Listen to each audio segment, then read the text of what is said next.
ಈಗ ವಿಶೇಷವಾಗಿ ಇತ್ತೀಚಿನ ಮೇ ತಿಂಗಳಲ್ಲಿ ಏನು ಮಳೆ ಆಗಿದೆ ಕಳೆದ ಒಂದು ವಾರ, ಆ ಒಂದು ವಾರದಲ್ಲಿ ಸುಮಾರು 1235 ಹೆಕ್ಟರು ಹಾನಿ ಕೃಷಿ ಮತ್ತು ತೋಟಗಾರಿಕೆ ಸೇರಿ ವರದಿಯಾಗಿದೆ. ಅದರಲ್ಲಿ ತೋಟಗಾರಿಕೆ ಸುಮಾರು 54 ಹೆಕ್ಟರ್ ಇದೆ, ಕೃಷಿ ಸುಮಾರು 1181, ಅದರಲ್ಲಿ ಭತ್ತ ಬೆಳೆ ಇದೆ.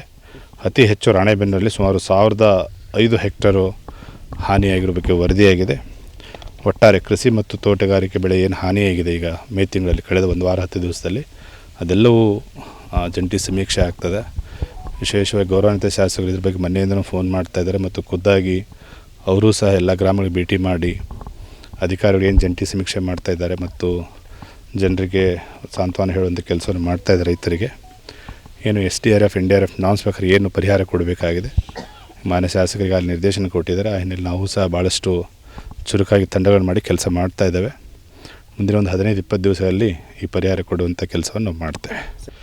ಈಗ ಹೋದ ಬಾರಿ ಏನು ಮಳೆ ಆದ ಸಂದರ್ಭದಲ್ಲಿ ತಮ್ಗೆ ಗೊತ್ತಿದೆ, ಮಾನ್ಯ ಮುಖ್ಯಮಂತ್ರಿಗಳು ನಮ್ಮ ಏನು NDRF SDRF ನಾಮ್ಸ್ ಜೊತೆಗೆ ಹೆಚ್ಚುವರಿಯಾಗಿ ರಾಜ್ಯ ಸರ್ಕಾರ ಕೊಡುವಂಥ ಕೆಲಸವನ್ನು ಮಾಡಿತ್ತು.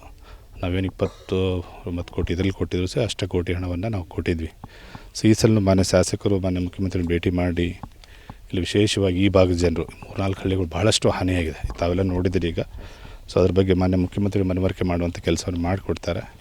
ನೋಡೋಣ ರಾಜ್ಯ ಸರ್ಕಾರದ ಏನು ನಿರ್ದೇಶನ ಬರ್ತದೆ ಆ ಪ್ರಕಾರ ಮಾಡ್ತೇವೆ. ಬಟ್ ಸದ್ಯದ ಮಟ್ಟಿಗೆ ಏನು ನಮ್ಮ SDRF NDRF ನಾಮ್ಸ್ ಇದೆ ಆ ಪ್ರಕಾರ ಪರಿಹಾರ ಕೊಡುವಂಥ ಕೆಲಸ ನಾವು ಮಾಡ್ತೇವೆ. ಸರ್, ಅಡಿಕೆ ಬೆಳೆಗಾರರಿಗೆ ನೀವು